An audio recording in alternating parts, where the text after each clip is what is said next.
아무렇게나 또 시작. 테스팅, 마이크 테스팅.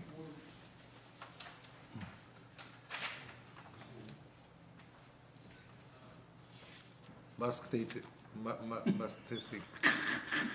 마이크 테스팅. 마스크 때 마스크. 들어갑니까? 예. 오케이. 아직 시간 안 된 거 같아요. 됐죠 시간. 네, 지금 시작하시죠. 예. 지금부터 설고 24회 신회 10월 예배 시작하겠습니다. 다 같이 묵상기도 하심으로 오늘 예배 시작하겠습니다.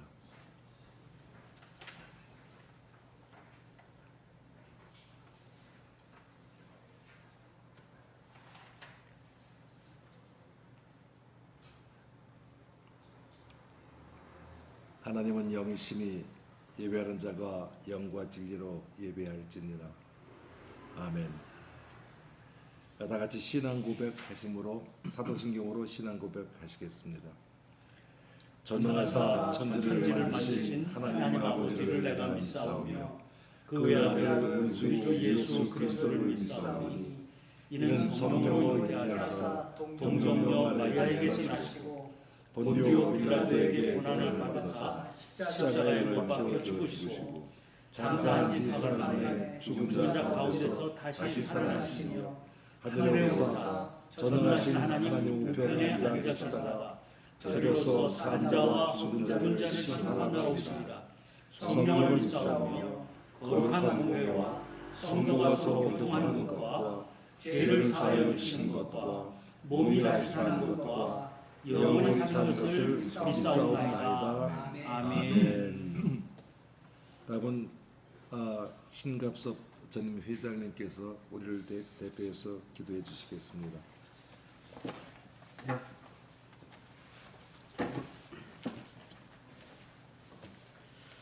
함께 기도드리겠습니다.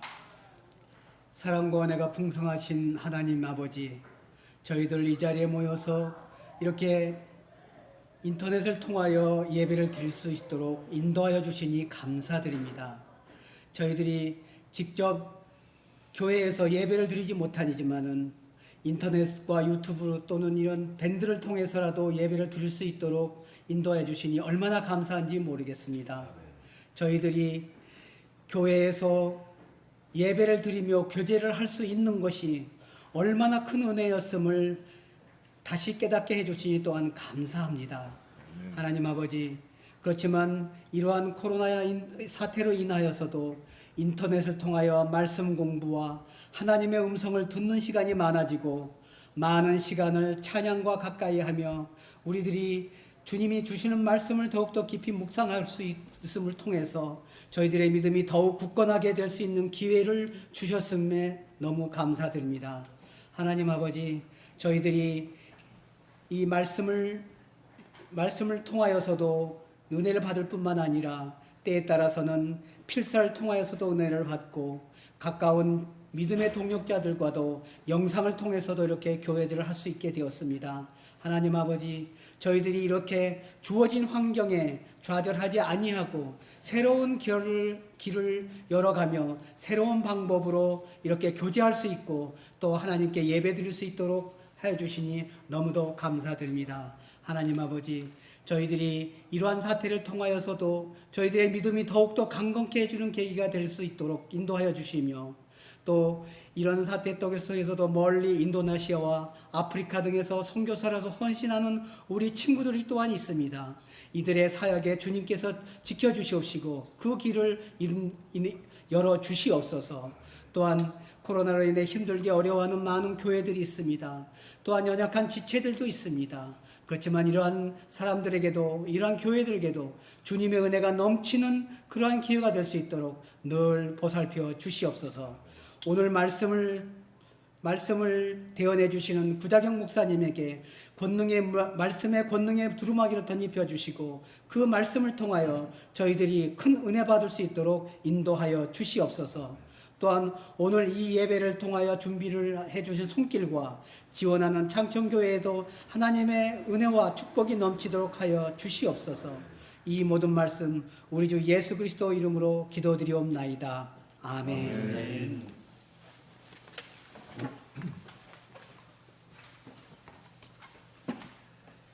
예, 찬송가 347장 다 같이 부르시겠습니다.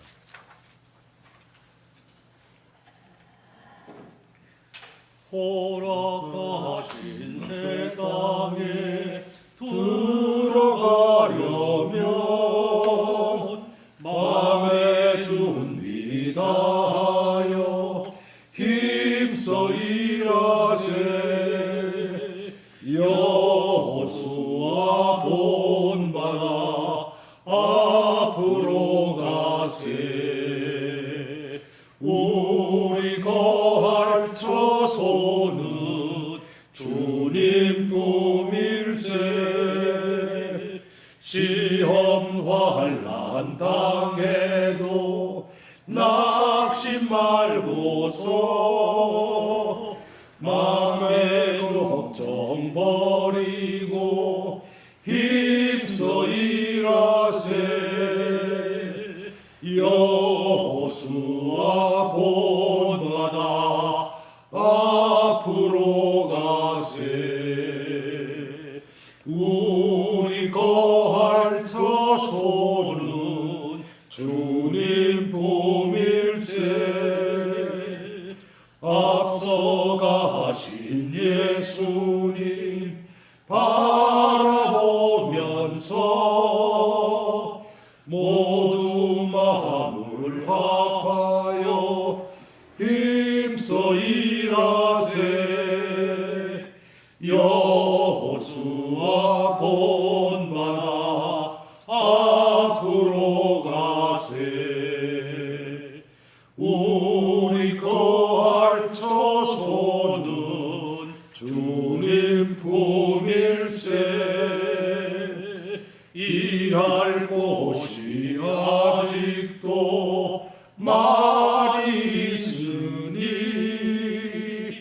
담대하게 나가서 힘써 일하세. 여호수아 본받아 앞으로 가세. 우리 거할 처소는 주님 품일세. 아멘. 오늘 주신 말씀은 요한복음 5장 8절에서 9절의 상반기까지입니다. 요한복음 5장 8절에서 9절, 지난번에 이은 성경 말씀입니다. 제가 봉독하겠습니다. 예수께서 이르시되 일어나 내 자리를 들고 걸어가라 하시니 그 사람이 곧 나아서 자리를 들고 걸어가니라. 아멘. 고장욱 목사님 나오셔서 말씀 전하시겠습니다.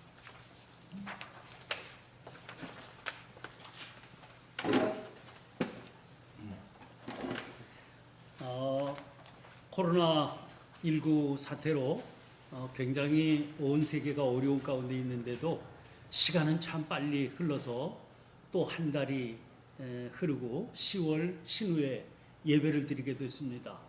우리 국내는 가을 날씨가 금년 들어서 얼마나 화창한지 모르겠습니다. 아직 그 단풍은 본격적으로 시작이 되지 않은 것 같은데 아마 한두 주 지나면 굉장히 화려한 가을을 맞이하게 될 거다, 그런 생각이 듭니다. 해외 사정들은 또 어떠신지 모르겠습니다. 이런 시간에 안부를 전하고 싶습니다. 우리 지금 신우회 때 이제 이렇게 온라인으로 예배를 드리게 된 게 세 번째가 되는데요. 요한복음 5장의 말씀을 중심으로 한 시간 짧게 끊어서 은혜를 나누는 중입니다. 이 본문을 보면 38년 된 베데스다 못가에 병자가 등장을 하는데 예수님께서 그의 병이 오랜 줄 아시고 그에게 물으시지 않습니까? 네가 낫고자 하느냐? 또 병자가 대답을 합니다. 내가 가는 동안에 다른 사람이 먼저 내려가나이다. 그 얘기는 무슨 얘기인가 하니 당연히 낫기를 원하지요. 그런데 상황이 그렇지 못하지 않습니까? 이런 변명이라고 들을 수 있습니다. 여러분, 그가 낫기 원하는 마음이 없다면 그럼 어떤 반응을 보였겠습니까? 뭐 그렇게 주님이 물으셔도 그걸 말씀이라고 하시나 귀뚱으로 듣고 혹은 그렇게 자꾸 묻지만 말고 돈이나 몇 푼 주고 가세요. 이런 반응을 보이지 않았겠습니까? 아무도 관심을 갖지 않거나 눈길을 돌려주지도 않고 돌보는 사람도 없이 외롭게 살아가던 이 환자입니다. 그런데 누군가가 자기를 주목해서 바라보면서 다가와서 친절히 말을 걸어주면서 던진 질문 아닙니까?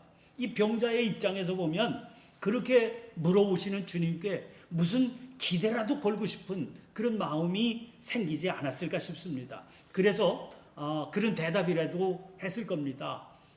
내가 가는 동안에 다른 사람이 먼저 내려가기 때문에 이 형편 가운데 있습니다. 그런 얘기죠. 여러분, 주님이 이 환자에게 다가가셔서 이런 질문을 던지신 이유는 당연히 치유해 주시겠다. 그런 마음을 가지고 접근하신 것 아니겠습니까? 만약 그렇다면 우리가 그냥 예상할 수 있는, 기대할 수 있는 그 다음 장면은 어떤 장면이 적합할까요? 간절히 붙들고 눈물을 흘리면서 그 머리에 안수하시면서 낫게 해주세요. 혹은 또 외치면서 일어서라 하시든지 아니면 그를 연못가로 데리고 가셔서 물을 움직이게 해주시고 네가 제일 먼저 들어가라 이렇게 해주시든지 뭐 이런 게 정상적으로 예상되는 그런 반응 아니겠습니까? 그런데 오늘 본문 말씀을 보면 전혀 의외의 말씀을 주님께서 던지세요. 일어나 내 자리를 들고 걸어가라. 주님의 이 말씀에 세 개의 동사가 동원되고 있습니다. 일어나라, 들어라, 걸어가라. 이 중에서 이 세 개의 동사 가운데 들어라 이것만 과거, 단순 과거형이에요. 그 헬라어 문법으로 보면 나머지 둘은 현재 시제로 되어 있습니다. 단순 과거라고 하는 것은 일회적인 과거에 일어난 일회적인 행위에 사용되는 동사고요. 현재 시제 동사는 지금부터 시작해서 앞으로 계속이라고 하는 의미가 담겨 있는 시제입니다. 그러니까 주님의 이 말씀은 무슨 얘기인가 하니 이제는 자리를 들고 일어나면 이제는 자리는 필요 없어진다. 그럼 계속 일어나서 너는 앞으로 걸어 다녀라. 그런 말씀이거든요. 자, 지금 상황이 이 사람의 상황이 어떠냐 하는 거예요. 제가 이제 교회 어르신들을 뵈니까 연세 높으신 어른들 많잖아요. 연세 높으신 어른들일수록 제일 무서운 게 낙상하시는 겁니다. 일단 한번 넘어져서 수술이라도 뭐 이런 고관절 같은데 수술이라도 받게 되시면 그 자리에 누우시죠. 그러면 그 순간부터 걷는 운동을 하실 수가 없잖아요. 그냥 일단 걸어 다니기만 하셔도 어르신들한테는 운동이거든요. 근데 걷지를 못하게 되시니까 그냥 급속하게 근육이 빠져버리십니다. 그러면 다시는 일어서지도 못하시게 되는, 그래서 결국 돌아가시게 되는 그런 경우를 많이 보게 되거든요. 여러분, 그게 불과 뭐 몇 년 이게 아니고요. 몇 주만 그렇게 진행이 돼도 근육이 빠져서 걷지 못하시게 됩니다.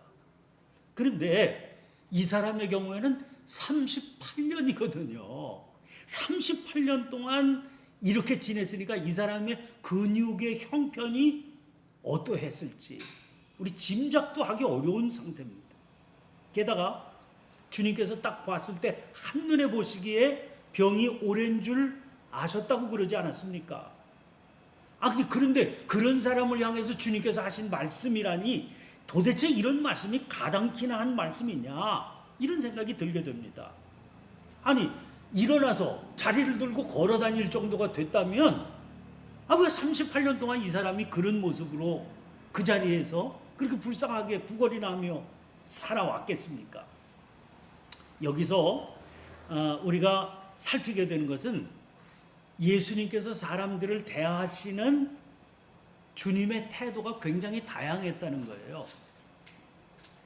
뭐 따스한 친절, 격려, 사랑이 가득 담긴 태도, 이거는요 예수님이시니까, 예수님은 사랑의 주님 아니세요? 그러니까 예수님이 사람들을 향해서 그런 태도를 보이셨다 그러면 그거는 당연하게 여겨집니다. 예수님이니까 그러셨겠지, 그런 마음이 들지요. 그러나 그 복음서를 읽다가 보면 때로는요, 예수님이 하신 말씀 맞아? 예수님의 태도 맞아? 도대체 이해하기 어려운, 그래서 받아들이기 힘든 거친 도전을 보이실 때가 있거든요. 예를 들어 마가복음 7장 26절 이하에 보면 거기 자기 귀신 들린 딸 고쳐달라고 찾아온 가나안 여인, 수로보니게 여인, 그 여인을 대하는 주님의 태도가 등장을 하거든요. 그 여인이 말이죠, 자기를 좀 불쌍히 여겨서 우리 딸 좀 고쳐달라고 데리고 왔는데 주님께서 그 여인에게 뭐라고 그러십니까? 자녀로 먼저 배불리 먹게 할지니 자녀의 떡을 취하여 개들에게 던짐이 마땅치 아니하다. 아니, 귀신 들린 딸 고쳐보겠다고 당신 앞에 나온 어미 아닙니까? 이 불쌍한 사람한테, 아니 그 사정 뻔히 알면서 어떻게 이렇게 모질게 하실 수 있어요? 그런데 주님에 대해서 여인이 이렇게 대답합니다. 주여, 올소이다마는 상 아래 개들도 아이들이 먹던 부스러기를 먹나이다. 주님이 개라고 그러시면 제가 개라도 될 테니까 내 딸 좀 고쳐주세요. 부스러기 은혜라도 주세요. 그런 얘기거든요. 이쯤 했으면 얼마나 굉장한 그 예수님의 태도가 대단한 건지 아실 수 있잖아요. 여인이 이렇게 태도를 보이니까 주님이 말씀하세요. 이 말을 하였으니, 내가 그런 말을 했기 때문에 돌아가라. 귀신이 내 딸에게서 나갔느니라. 그러니까 예수님이 이 여인을 향해서 이런 이해할 수 없는 태도를 보이신 것은 과연 이 여인에게 고침받을 만한 믿음이 있는 거냐, 당신 앞에 나온 이 여인의 믿음의 수준이 어떤지를 시험해 보시려고 그런 태도를 보이신 거다, 이렇게 판단이 되는 거죠. 여러분, 뭐 정확히는 알 수 없지만 우리는 예수님이 나보다 나를 더 잘하시는 주님이시다 하는 사실을 믿음으로 고백할 수 있어요. 우리 자신은요, 우리에게 뭐가 좋은 건지, 뭐가 필요한 건지조차 잘 모를 때가 많거든요. 그런데 예수님은 우리보다도 더 정확하게 아세요. 그래서 어떤 게 근원적인 치료법인지, 지금 내게 가장 필요한 치료법이 어떤 것인지 그건 주님께서 아실 수 있습니다. 그래서 주님께서 치료법을 정하시는 거라. 우리의 주관적인 생각으로 내가 보기에 친절하고 사랑이 담겨 있고 격려하는 주님의 태도라면 내가 받아들일 수 있지만, 내가 이해할 수 없는 도전은 난 받아들일 수 없다, 거부한다, 그러면은요, 그 사람은 주님께서 주시는 생명의 은총을 충만히 누릴 수 없다 하는 걸 알아야 된다는 거예요. C.S. 루이스가 이런 얘기를 했습니다. 하나님의 완고함이 인간의 온유함보다 더 유익하고, 인간적으로 유익하게 다가오는 것보다 하나님이 완고하게 다가오시는 게 나한테 더 유익할 수 있다는 거예요. 또 이어지는 얘기입니다. 그분이 주시는 충격이야말로 해방을 가져다 준다. 우리가 느끼기에는 아주 견디기 어려운 충격인데요, 그게 우리에게 해방을 가져다 주실 수 있는 거라는 거예요. 자, 38년 된 병자에게 아주 주님은 견디기 어려운 혹독한 도전으로 다가오세요. 만약에 이 사람이 자기의 상황을 내서, 내 형편 모르세요? 38년 동안 내가 이 자리를 들고 일어나서 걸어 다닐 수 있는데 미쳤다고 이러고 있겠습니까? 그럼 무슨 말씀을 하세요? 그래서 주님의 도전에 응하지 않았더라면 어떻게 되었겠습니까? 마가복음 10장 17절 이하에 보면 거기 주님을 찾아온 부자 청년의 경우가 사례로 나옵니다. 이 부자 청년이 얘기를 했어요. 주님, 내가 무엇을 하여야 영생을 얻겠습니까? 주님께서 말씀하세요. 계명을 지켜라. 그러니까 이 사람이 자신 있게 얘기합니다. 그거 어려서부터 내가 다 지켰습니다. 거기에 21절, 마가복음 10장 21절에 21절 보면 이렇게 되어 있습니다. 예수께서 그를 보시고 사랑하사. 이 청년이 아주 사랑스러워 보이셨어요, 예수님에게. 그래서 이 청년에게 이렇게 얘기합니다. 너한테 한 가지 부족한 게 있다. 내게 있는 거 다 팔아서 가난한 자들에게 주라. 그러면 너 하늘에서 보화가 내게 있을 거다. 여러분, 결론이 어떻게 내렸는지 아세요? 우리 다 알고 있잖아요. 예수님께서 그를 엄청나게 사랑하는 마음으로 이 말씀을 하셨는데, 이게 이 부자 청년에게는 받아들이기 너무 어려운 도전이 됐던 거예요. 그래서 뭐라고 기록되어 있는 거 아니? 그 사람은 재물이 많은 거로 이 말씀으로 인하여 슬픈 기색을 띠며 근심하며 가니라 그랬어요. 너 하늘의 보화가 많을 거다. 이런 축복의 말씀을 들었는데 근심하며 떠났다는 거예요. 부자 청년이 슬퍼하면서 주님을 떠났듯이 주님도 그를 고쳐주실 수가 없어요. 그에게 보화를 주려고 하셨던 보화를 안겨주실 수가 없으셨던 겁니다. 우리 한자 수거 가운데요, 줄탁동시라고 하는 말이 있습니다. 동시는 같은 시간, 줄이라고 하는 말은요, 떠들 줄입니다. 탁은 쫄탁입니다. 쫀다, 그게 탁이에요.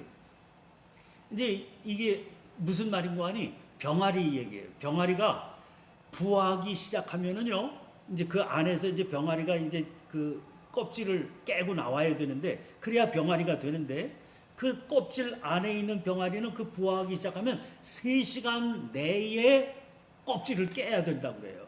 그렇지 않으면 질식해버리거든요. 이게 숙제입니다. 이 병아리에게. 하여간 무조건 3시간 안에 이 껍질을 깨고 나와야 돼요. 근데 이 껍질을 깨뜨리고 나오기 위해서 그 껍질 안에 있는 병아리가 아직 태어나지 않은 병아리죠. 이 병아리가 태어나지 않았으니까 불이라고 해도 여물지도 않았죠. 근데 이 병아리가 그 속에서요, 사력을 다해가지고 그 안에서 껍질을 깨뜨리려고 톡톡톡톡 친다는 거예요. 그러면 바깥에서 어미 닭이 그 안에 있는 자기 새끼가 그 부리로, 여물지도 않은 부리로 톡톡톡톡 치잖아요. 그 부위를 정확하게 노려서요, 그래서 바깥에서부터 자기 부리로 껍질을 쪼는 겁니다. 이렇게 그래서 줄은 떠들 줄이에요. 그러니까 무슨 깨는 게 아닙니다. 부리가 여물지 못했기 때문에 그냥 잔소리하고 그저 소리 지르듯이 그냥 떠들 줄이에요. 그러니까 안에서 하면 애미가 그 위치를 잘 파악해가지고 그래서 쫄탁 탁 쫀다는 거예요. 그래서 쫄과 탁이 딱 동시에 맞아 떨어질 때, 그때 그 껍질이요, 금이 쫙 가면서, 그러면서 병아리가 거기서 태어나게 되는 거지요. 그래서 거기서 한 생명의 탄생이 일어나게 된다는 겁니다. 여러분, 이건 하나님께서 일으키시는 생명 치유의 역사도 마찬가지의 경우라는 겁니다. 하나님께서는 이미 당신의 강한 편팔로 탁을 일으키실 준비를 하고 계세요. 근데 준비만 하시지 어디를 쪼아야 되는지는 내가 결정하는 겁니다. 이 쫄이 있어야 돼요, 쫄. 그러니까 문제는 우리가 죽을 힘을 다해서 쪼는 알 속의 병아리처럼 하나님의 말씀에 대한 열심으로 하나님께 부르짖으며 이 쫄 하겠느냐 말이에요. 줄탁 하겠느냐. 줄을 해야 탁이 가능해지는 거죠. 인간의 이성이나 지식으로만 하나님을 알 수가 없기 때문에 우리가 겸손하게 하나님을 찾는 자세로 출하면 그 순간 하나님께서 탁 하시며 역사를 일으키시게 된다는 거죠. 이건 무슨 행위의 얘기가 아닙니다. 우리가 뭘 했기, 병아리가 여물지도 않은 그 부리를 가지고 무슨 역사를 일으키겠어요? 그냥 사무함으로만 나가는 거지요. 그러면 하나님께서 하시는 건데, 근데 이게 동시에 딱 이루어지는 그 순간이 필요하다는 거죠. 자, 성경의 어떤 이야기도 결국 우리 자신의 이야기이기 때문에 성경이 되는 겁니다. 만약에 이 이야기가 예수님 당시에 38년 된 환자에게만 국한된 얘기라면 이건 그 사람의 일기책에나 써일 수 있는 얘기지 우리가 읽을 필요가 없는 얘기죠. 이 얘기가 왜 우리에게 전해지게 되고 우리가 읽어야 되는 얘기입니까? 이게 우리의 얘기라는 겁니다. 성경의 모든 이야기가 다 나의 이야기예요. 우리의 이야기입니다. 38년 된 병자, 이 사람은 어느 누구가 아니고요. 물론 예수님이 만났던 38년 된 그 사람이지만 그 사람은 곧 저이기도 하고 여러분이기도 한 겁니다. 그러니까 이 사람을 향해서 말씀하시던 예수님의 음성은 곧 여러분을 향해서 주시는 음성이고 저를 향해서 주시는 음성이기도 한 거지요. 예수님께서 지금 말씀하고 계시는 거예요. 일어나 내 자리를 들고 걸어가라. 일어나 내 자리를 들고 걸어가라.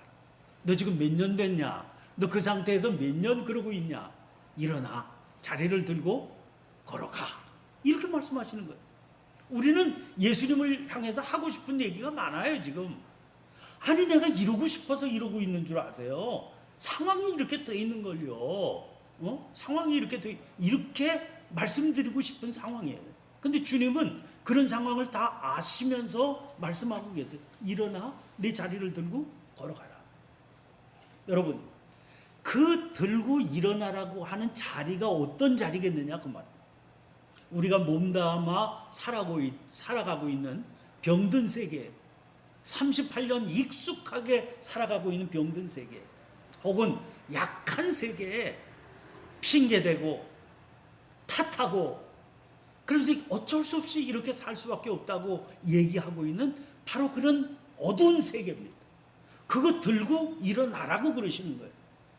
이거는 그냥 단순한 명령이 아니라 우리를 딱하게 여기시고 측은하게 여기시고 불쌍히 여기시고 긍휼의 마음으로 다가오시면서 주시는 말씀이에요.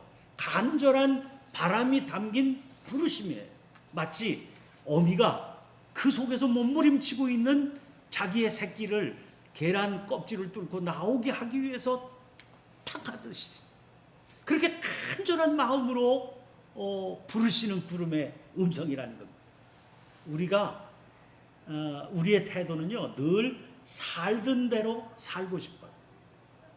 지금 우리 코로나 사태 속에 이렇게 살고 있는데 뭐 가급적이면 빨리 그 편안했던 옛 삶으로 돌아가고 싶은 게 누구든지 갖고 있는 마음이지요.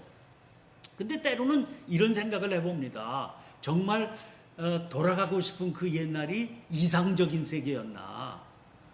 혹시 주님께서는 이 코로나라고 하는 어려운 그 시련을 우리 앞에 던져주시면서 너 정신 차려라. 너 들고 일어나 가야 될 자리가 있어. 청산해야 될 자리가 있어. 혹시 그런 부름의 소리를 전해주시는 건 아닌가? 기도하면서 요즘 그런 마음을 갖게 됩니다. 왜? 우리는 그냥 힘들다, 어렵다, 고통스럽다, 뭐 살기 힘들다 그러면서도요 계속해서 익숙한 그 세계 속에 안정적으로 살고 싶거든요. 이상한 게 있어요. 이상한 게 코로나 터지기 전에도 입에 달고 사람들이 많이 살던 얘기가 너무 힘들다, 불경기다, 장사 안 된다, 죽겠다 그런 얘기거든요. 근데 코로나 터지고 나니까 다 그 시기로 가고 싶다고 그러잖아요. 그러면 힘들다, 어렵다, 죽겠다 하던 그 시기는 뭔데? 이게 우리가 지금 잘 판단이 안 되는 우리들의 한계 어린 모습입니다. 여러분, 우리 안전한 가운데 있으면은요 웬만해서는 소리가 들리지 않습니다. 아무리 누가 옆에서 뭐라고 그래도요 그 소리가 들리지 않아요. 우리가 들을 수 있어야 된다고 하는 간절한 바람 때문에 주님께서는 때로는 우리 삶에 쓰나미와 같은 거친 시련을 주세요. 코로나 바이러스 같은 삶의 역경들을 안겨주세요. 들으라고, 소리를 들어야 된다고. 여러분, 그럼 아주 주님의 손길은 거칠어 보이세요. 폭력적으로 느껴져요.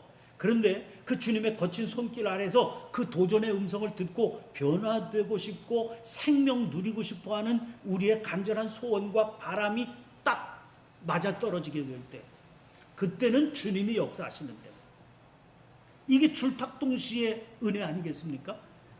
이 은혜가 이 코로나 바이러스의 어려운 시기를 통과하고 있는 저와 여러분이 함께 누리는 은혜가 되어서 이 과정이 힘들고 어려운 게 분명하지만 새 생명의 기쁨을 누리게 되시기를 주님의 이름으로 간절히 축원을 드립니다. 승리하는 여러분 되시기를 바랍니다. 기도하겠습니다. 하나님 아버지, 저희들은 지금 말로 다 할 수 없는 어려운 시기를 통과하고 있습니다. 이 어려운 시기가 단순히 어려운 시기로만 그쳐진다면 얼마나 무의미하고 얼마나 낭비적이고 얼마나 소모적인 안타까운 시간이 되겠습니까? 이 어려운 시기 속에 주님의 음성을 듣게 하여 주옵소서. 껍질을 깨려고 하시는 주님의 타격 역사를 경험하는 저희들이 되게 해주시옵소서. 그 일을 위하여 하나님, 캄캄하고 어두운 절망의 시간, 어린 병아리가 채 굳어지지도 않은 부리로 껍질을 향해 쪼아 나가듯 하나님, 출하는 역사가 나타나게 도와주시옵소서. 이 코로나19 시대의 어려움이 출탁동시에 생명의 역사로 변화될 수 있도록 은총 내려 주시옵소서. 예수님 이름으로 기도하옵나이다. 아멘. 아멘.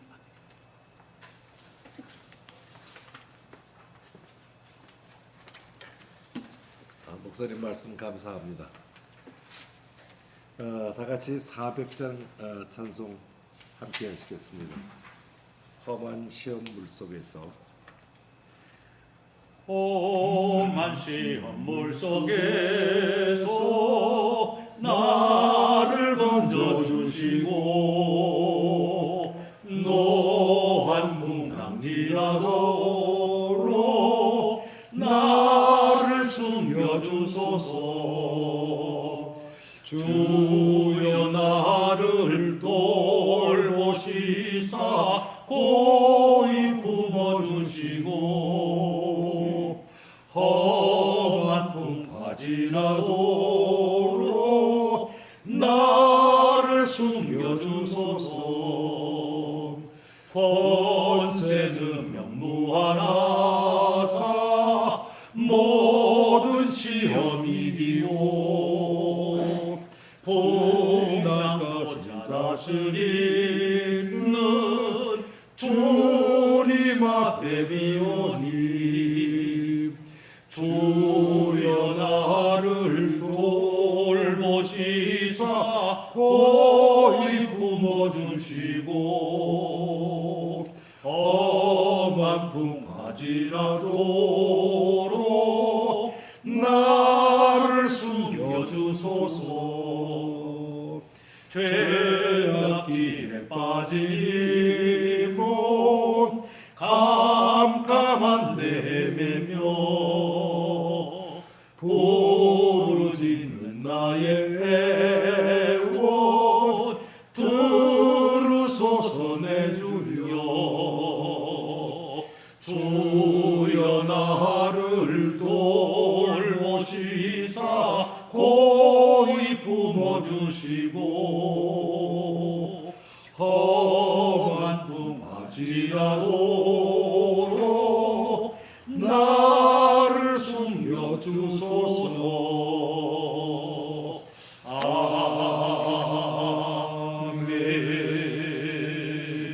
아멘. 구장 목사님 나오셔서 축도해 주시고 다음 회장님 인사 말씀 듣겠습니다. 다시 기도하겠습니다.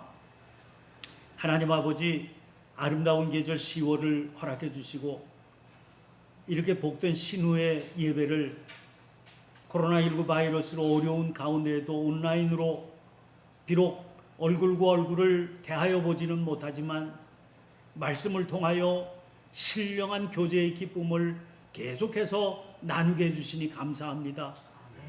우리 국내에만 있는 친구들 아니라 세계 각지에 흩어져 있는 친구들이 말씀을 통하여 예배를 통하여 함께 만나는 귀한 자리 허락해 주셨사오니 주님의 손길 가 닿는 곳곳마다 위로하여 주시고 축복하여 주시고 함께 아름다운 교제의 기쁨을 통하여 하늘의 기쁨, 하늘의 위로를 미리 앞당겨 맛보는 아름다운 교제가 이어지게 도와주옵소서.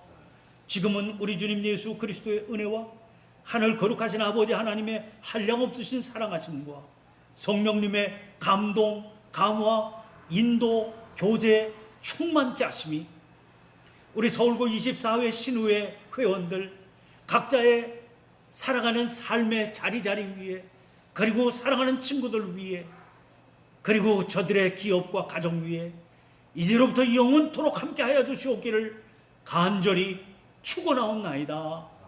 아멘.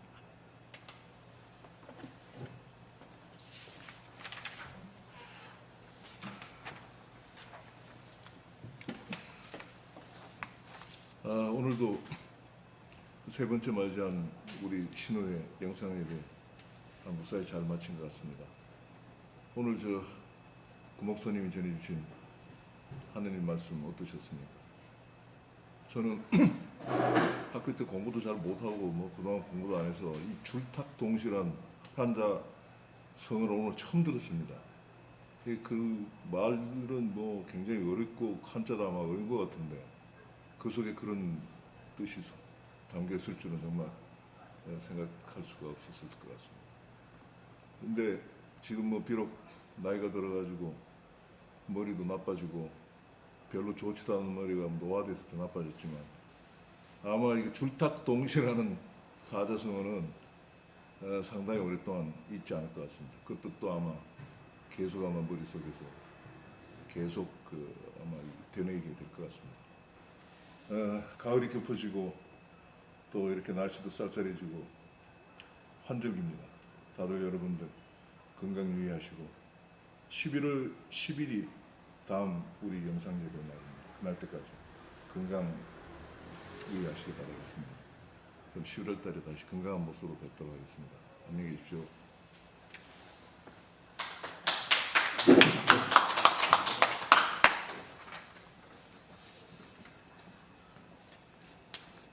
지금부터